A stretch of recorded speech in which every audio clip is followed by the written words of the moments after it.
A declaration that this will be a landmark year for criminal justice in Trinidad and Tobago, and in sport, rain and slow batting condemned West Indies to another series defeat to India. I'm Dawn Paris and this is Caribbean in 10 for Monday, August 5th. I'll be back with the details after the break. When is the right time to do an offer letter versus an employment agreement? Or do you do both? Ideally, I would want to see my clients do both, or at least provide an offer letter to everybody. And there's a difference. They're very, very similar documents. The offer letter, however, is more what it sounds like. It indicates the position that you're offering the person. The employment agreement goes into more detail.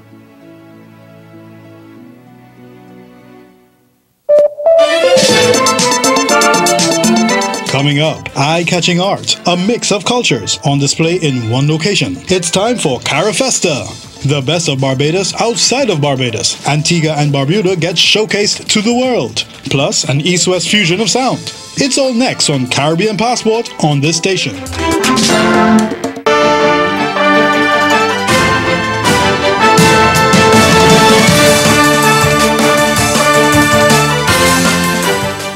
Trinidad and Tobago's Attorney General Faris Al-Rawi says this year will be a landmark for criminal justice in the Twin Island Republic. He was commenting on a series of new laws passed recently to tackle criminal activity.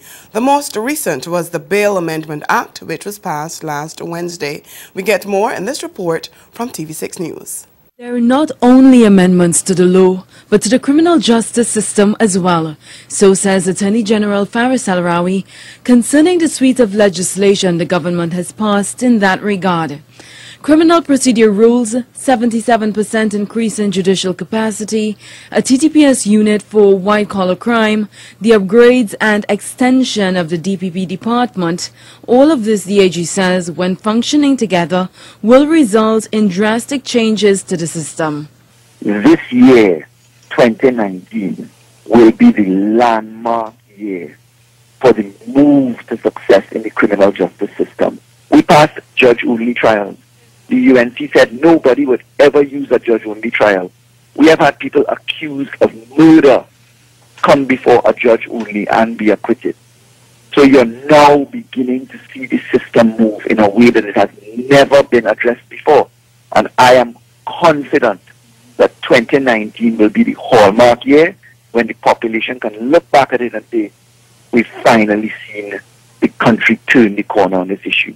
But there is still more to come in the form of an addition to the Wealth Bill and also the Evidence Amendment Bill 2019, which is presently before the Senate. Trinidad, a 27-year-old man is due to reappear in court on August 28th after being remanded to prison on charges of murdering 5 fishermen and the attempted murder of 2 others during an attack at sea late last month. Kareem Stanislaus also faces 6 robbery charges, along with 2 females, 19-year-old Maya Bowrin and 18-year-old Iola John. Stanislaus was remanded to prison while the women were granted $100,000 TT bail. Last weekend, rescue teams called off the search for Justin Kissoon and Jason Trevor Baptiste, the last 2 of the 7 fishermen who were attacked by local pirates. The bodies of the other 5 have since been recovered. The Speaker of the Montserrat Legislative Council, Shirley Osborne, has announced plans to contest the next general elections, which are due in November. She has served as Speaker for the past 4.5 years. Osborne did not say whether she will form a new political entity or contest as an independent candidate. She had served as the chairperson of the ruling People's Democratic Movement of Premier Donaldson Romeo that won 7 of the 9 seats in the 2014 general election. But in announcing her candidacy, she said she can do so to contribute to Montserrat's advancement. Osborne is the daughter of former Chief Minister John Osborne, who died in 2011. He was associated with various political parties, including the Montserrat Workers' Progressive Party, the Progressive Democratic Party, and the People's Liberation Movement. The St. Kitts and Nevis government has hailed the decision to introduce legislation to decriminalize a small amounts of marijuana for medicinal and other purposes as a step towards the Twin Island Federation consolidating its freedom from slavery. In a message to mark an Emancipation Day, which is being observed there today, Prime Minister Dr. Timothy Harris said that last week his administration introduced to Parliament legislation to amend the Prohibitive Drugs Act, which forbid the cultivation, possession and use of marijuana. He said these prohibitions dated back to a predecessor law of 1937. And he lamented that too many youths have been criminalized and incarcerated in relation to cannabis, and as a result, they've lost out on job and travel opportunities, opportunities to study abroad, a good future, and a good name.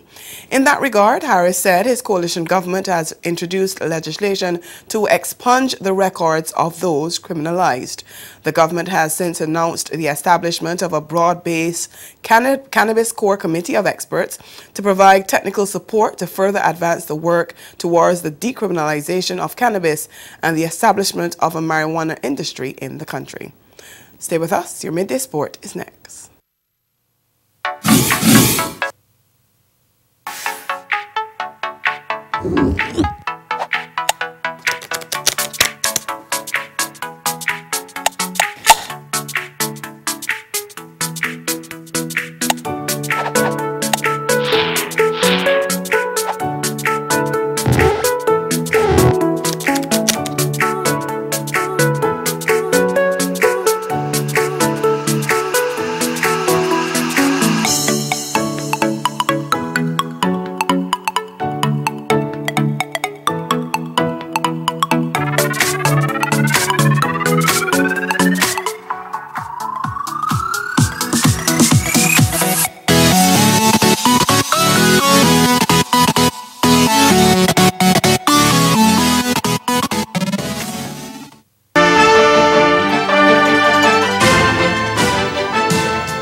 West Indies conceded their three-match series to India yesterday after thunderstorms stalled an already stuttering runs chase, leaving them with a 22-run defeat under the Duckworth-Lewis-Stern method.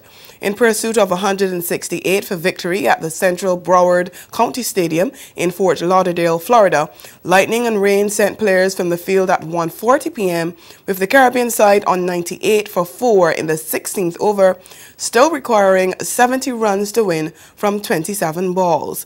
The rain never relented, and when the contest was called off 45 minutes later, West Indies were well short of the par score of 122. They had been set back early in the game when they lost both openers with 8 runs on the board after just 3 overs. Left-hander Evan Lewis was brilliantly caught and bowled by seamer Bhuvneshwar Kumar without scoring, while Sunil Narain, promoted to open in place of John Campbell, missed a heave and was bowled by off-spinner Washington Sundar for 4. The defeat followed their 4-wicket loss in Saturday's opener, and they will now head into the final T20 International tomorrow in Guyana, trying to avoid yet another whitewash to the Indians. And all 3 matches in the Cricket West Indies Under-19 Championship fell victim to torrential rains in St. Vincent yesterday, as the 4th round was abandoned without a ball bowled. A strong tropical wave in the Eastern Caribbean accounted for the heavy rainfall. Leaders Barbados were scheduled to face Windward Islands at Park Hill, and title holders Guyana were expected to take on Jamaica at Cumberland, while Leeward Islands and Trinidad and Tobago were carded to clash at Arnoldsville Stadium. The final round of matches now set for tomorrow. And that's Caribbean in 10. Join us at 6:30 this evening for Caribbean Newsline. Good afternoon.